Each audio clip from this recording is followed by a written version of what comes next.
Wine moulder, যিনি দক্ষিণ আফ্রিকার অধিনায়ক হিসেবে জিম্বাবুয়ের সাথে টেস্ট সিরিজ খেলতেছেন, তিনি টেস্টে খেলতে যেয়ে 367 রান করে ইনিংস ঘোষণা করেছেন, ব্যক্তিগত স্কোর যেটা। আপনারা জানেন টেস্টে সবচেয়ে বেশি রান হচ্ছে ব্রায়ান লারা, যিনি ওয়েস্ট ইন্ডিজের কিংবদন্তি প্লেয়ার হিসেবে তার সর্বোচ্চ রান ইংল্যান্ডের সাথে 400 রান করেছিল এবং সেই রেকর্ডটা এখন পর্যন্ত রেকর্ড হয়ে আছে। এবং এই 400 রান এখন পর্যন্ত কেউ ভাঙতে পারেনি। কিন্তু দ্বিতীয় সর্বোচ্চ রান হচ্ছে 380, যেটা ম্যাথু হেডেনের। তৃতীয় হচ্ছে 375, আবার ব্রায়ান লারার। চতুর্থ হচ্ছে আরেকজনের, এবং পঞ্চম হচ্ছে এই ওয়ান মোল্ডারের, যিনি আজকে 367 রান করে অপরাজিত থেকে ইনিংস ঘোষণা করেছেন। অনেকেই আশা ছিল যে এই ওয়াইন মোল্ডার ব্রায়ান লারার এই রেকর্ড ভেঙে দিবে এবং ব্রায়ান লারার 400 রানকে টপকে দিয়ে তিনি নতুন টেস্টের ব্যক্তিগত সবচেয়ে বেশি ইনিংস রান করবে, এরকম ক্রিকেট প্রেমীদের অনেকেই আশাবাদী ছিলেন। কিন্তু শেষ মুহূর্তে তিনি 367 রানে নট আউট থেকে ইনিংস ঘোষণা করে দিলেন এবং তার ব্রায়ান লারার এই রেকর্ড আর ছোঁয়া হলো না।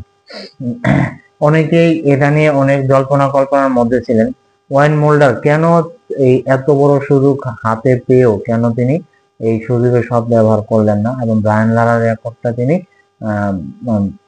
ছাড়িয়ে গেলেন। যদিও তিনি, অনেকেই ধারণা করতেছিল আগে তিনি ব্রায়ান লারার প্রতি সম্মান জানিয়ে, ব্রায়ান লারার রেকর্ডের প্রতি সম্মান জানিয়ে এবং ব্রায়ান লারাকে সম্মান করে তিনি এই 400 রানের রেকর্ড তিনি ছয় নেয় এবং তাকে ছাড়িয়েও যান। এবং খেলা শেষে, আজকের দিনে খেলা শেষে ওয়াইন মোল্ডার তিনি সংবাদ সম্মেলনে এসে বলেছেন তাই, কারণ তার ইচ্ছা ছিল তিনি ব্রায়ান লারা যেহেতু একজন কিংবদন্তি প্লেয়ার, তাকে ছাড়ানোর কোনো ইচ্ছা ছিল না এবং তার রেকর্ড কোনো ভাঙারও কোনো ইচ্ছা ছিল না। এবং তিনি আরো বলেছেন যদি ভবিষ্যতে তার এরকম আরো কোনো সুযোগ আসে ব্রায়ান এই এরকম রেকর্ড ভেঙে দেওয়ার জন্য, তিনি তখনও এই আজকের এই কাজটি করবেন এবং সেটা তিনি ভাঙবেন না। এবং অনেকের ধারণার সাথে এটা মিল হয়ে গেছে।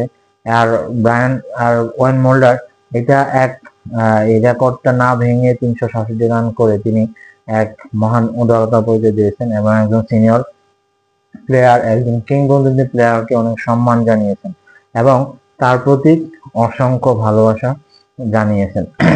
যাই হোক, তিনি রেকর্ডের এই ব্রায়ান লারার রেকর্ড ভাঙার সুযোগ পেয়েও তিনি সেটা আজকে ভাঙলেন না এবং সেটা তিনি তার দক্ষতার সাহায্যেই প্রমাণ করলেন তিনি একজন ভালো প্লেয়ার এবং তিনি কিংবদন্তি প্লেয়ারদের সম্মান করতে পারেন, ভালোবাসতে পারেন। তা এই জন্যই তিনি রেকর্ডটা ভেঙে দেখলেন না, যদিও তার হাতে অনেক সুযোগ ছিল যে ব্রায়ান লারার রেকর্ডটা ভেঙে তিনি নিজের নামে করে নেওয়ার এবং ব্রায়ান লারার 400 রানের রেকর্ড ভেঙে তিনি নিজের নামে করে নেওয়ার অনেক সুযোগ ছিল, কিন্তু সেটা তিনি করে দেখালেন না এবং কিংবদন্তি প্লেয়ারের প্রতি তিনি সম্মান জানিয়ে এই কাজটি করলেন। ধন্যবাদ সবাইকে, ভালো থাকবেন।